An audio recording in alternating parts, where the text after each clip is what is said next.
Hello and welcome back to another YouTube video. If you're new, my name's Lauren.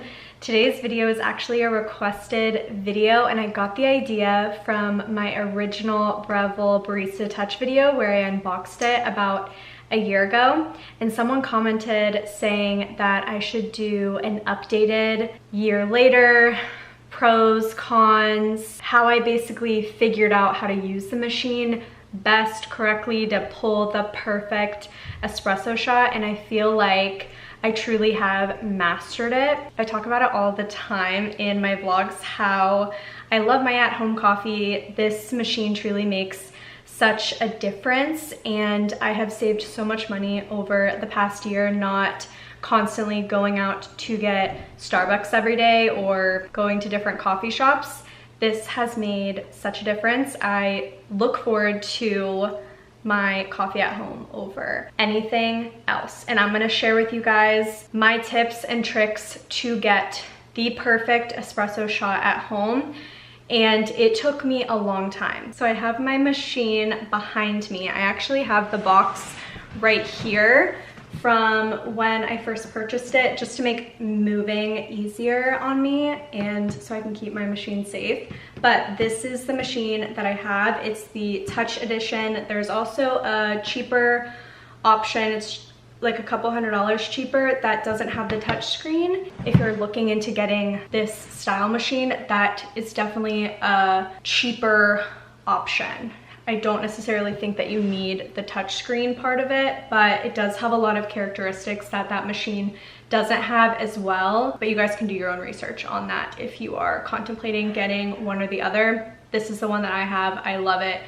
Zero regrets, but it didn't start off that way. When I first purchased it, I was pulling the most disgusting espresso shots I've ever tasted in my life. I had instant regret when buying this. I don't think I talked about that at all. I truly regretted purchasing this and I said, why did I just spend this much money on something and it tastes so bad?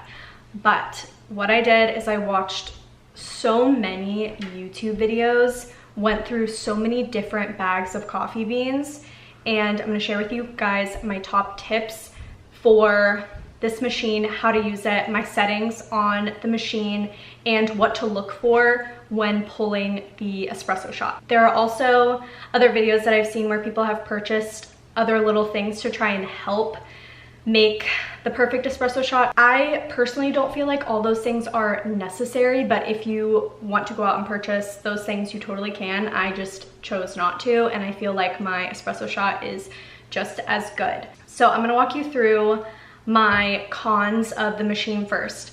First, it was just really hard to kind of master that perfect espresso shot. It took a lot of trial and error, figuring out what beans to use, the grind size, the water temperature. There's just so many different elements that go into this machine, and I'm gonna break each one down for you, but that's another con. And I guess the next con would just be you have to change the water filter every 3 months, and which the 3 months go by really quick. But other than that, there's regular cleaning that it asks for every few months, maybe like every 6 months.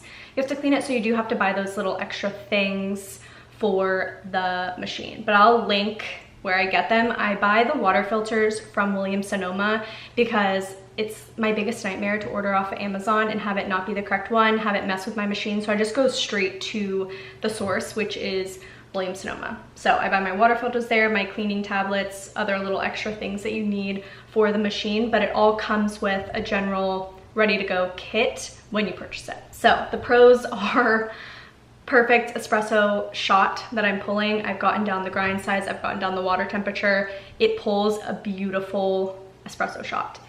And just I'm saving so much more money drinking my coffee at home, and I really enjoy my coffee beans. So I'm gonna share with you guys everything from start to finish and what to look for. With my experience, I have used Starbucks coffee beans before and I've never gotten a great espresso shot from those.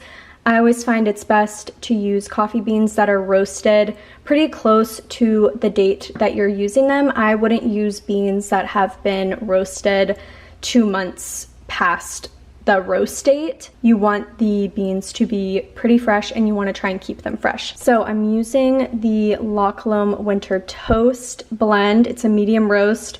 It has notes of roasted almond, chocolate mousse, and rum cake. Really, really good. This is how I keep the beans fresh, just by a container. I got this from Target. I can link it down below, but it helps seal the beans in to keep them fresh for longer. Those are my tips. You have to use fresh beans that you can get local. You can do the La Colombe. I do the subscription service, so I get it every 2 weeks. But that's how long it usually takes me to go through one of these boxes, maybe like a little bit over 2 weeks.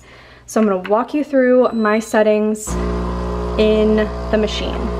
So first I'm gonna go to the settings gear, and then I'm gonna go down to brew temperature.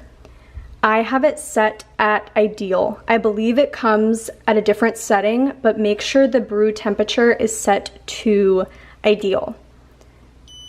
So I have the double shot of espresso in the portafilter. I find that this is the best way to use it. The single shot, it's not as easy to get a balanced pack of espresso grind, if that makes sense.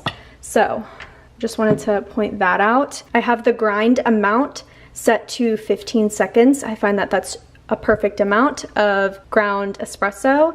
And then I have it set to size 11. And I find that that's a good general size for espresso beans. So I'm gonna go ahead and grind them.